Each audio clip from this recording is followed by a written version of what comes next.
একসময় দেশে বৃহত্তর দলে পরিণত হওয়া বাংলাদেশ জাতীয়তাবাদী দল বিএনপি এখন এক বিশাল চ্যালেঞ্জের মুখে। যে দল ৫৬,০০০ বর্গমাইল গড়ে তুলেছিল একক আধিপত্য, সংসদীয় প্রায় সব আসনে ছিল যাদের হাতে, আজ তাদের জনপ্রিয়তা ক্রমশই কমে এসেছে।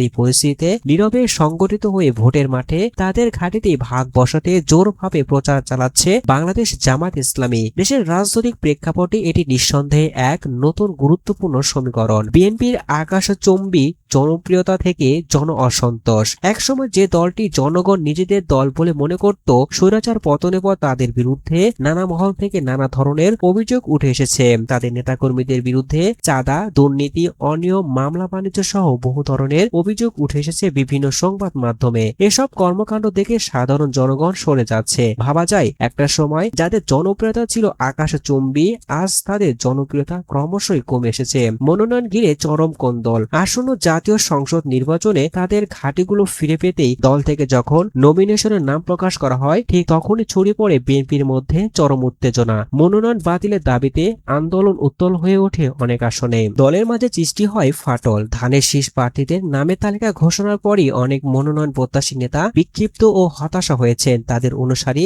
নেতাকর্মীরাও বিভক্ত। বিভিন্ন গ্রুপে ভাগ হয়ে সব আসনে একাধিক নেতার হয়ে কাজ করেছেন তৃণমূল কর্মীরা। ফলস্বরূপ ধানের শীষ প্রতীকে প্রচার করেছে ভাটা। বিএনপি নেতারা এখন একে অপরের বিরুদ্ধে মেতে উঠেছে বিষোদগারের প্রতিযোগিতায়, আর অনুসারীরা জড়িয়ে পড়েছে সংঘাতে। বিশ্লেষকদের আশঙ্কা, যদি এই বিভক্তি ঐক্যবদ্ধ হতে না পারে তবে এই দলকে ভোটের ফল নিয়ে পৌঁছাতে হবে, এমনকি পরাজয়ের স্বাদও বহন করতে হবে। জামাতের নীরব শক্তি সঞ্চয় ও প্লাস পয়েন্ট। বিএনপির এই ফাটল জামাতের জন্য যেন প্লাস পয়েন্ট হয়ে দাঁড়িয়েছে। জামাতের প্রার্থীরা নীরবে সংঘবদ্ধভাবে প্রচার চালিয়ে ভোটারদের মন জয় করার চেষ্টা করছেন। তাদের প্রার্থিতা বছর খানেক আগেই ঘোষণা করা হলেও নেতাকর্মীদের মধ্যে কোনো বিভেদ নেই, বিদ্রোহী কোনো প্রার্থীর আশঙ্কা নেই, তাই প্রচারে পাচ্ছে বাড়তি সুবিধা। জামাতের প্রার্থীরা দলীয় বিতর্কের ঊর্ধ্বে আছেন। তারা নমিনি করেছেন ইঞ্জিনিয়ার, শিক্ষাবিদ, অধ্যাপক, আলেম, আইনজীবী, তরুণ, যাদের ইমেজ ভালো, ফলে তারা সহজে জনগণের কাছে গ্রহণযোগ্যতা পাচ্ছে। তারা তৃণমূল নেতাকর্মীদের নিয়ে উৎসব মুখর পরিবেশে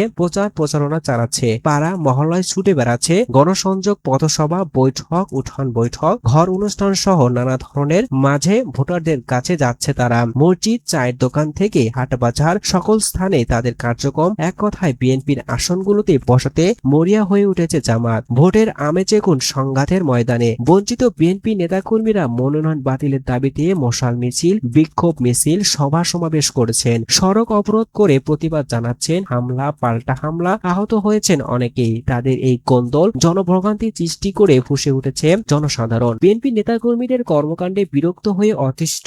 এতে ভেসে যাচ্ছে তাদের প্রচার। নির্বাচনের আমেজ ছড়িয়ে পড়েছে সংঘাতের ময়দানে। জোটের রাজনীতি। বিএনপির জন্য কঠিন সময় এই পরিস্থিতিতে। জোটের রাজনীতি বিএনপির জন্য বড় চিন্তার কারণ হয়েছে। একদিকে বিএনপি কোন্দল, অন্যদিকে যখন জামাত ৮ দলীয় জোট এক হয়ে যাচ্ছে, অন্যদিকে এনসিপি, এবি পার্টি, গণ অধিকার পরিষদ সহ সমমনা দল নিয়ে আরেকটি তৃতীয় জোট গঠন হচ্ছে। তুলনামূলকভাবে বিএনপি তেমন শক্তিশালী জোট গঠন করতে পারে নাই। বড় চ্যালেঞ্জ অপেক্ষা করছে বিএনপির জন্য। এখন দেখার বিষয়, বিএনপির এই আসনগুলো জামাত কি ভাগ বসাতে পারবে, নাকি বিএনপি তাদের অবস্থান আরো শক্তিশালী করবে। তারা কি এই বিভেদের রাজনীতি প্রতিহার করে দলের হারানো ঐতিহ্য ফিরিয়ে আনতে পারবে। সম্মানিত শ্রোতা, এই জটিল রাজনৈতিক পরিস্থিতিতে আপনাদের গুরুত্বপূর্ণ মন্তব্য কি? বিএনপি কি পারবে নিজেদের কোন্দল মিটিয়ে ঘুরে দাঁড়াতে, নাকি জামাত নতুন করে রাজনৈতিক মঞ্চে নেতাদের জায়গা করে নেবে?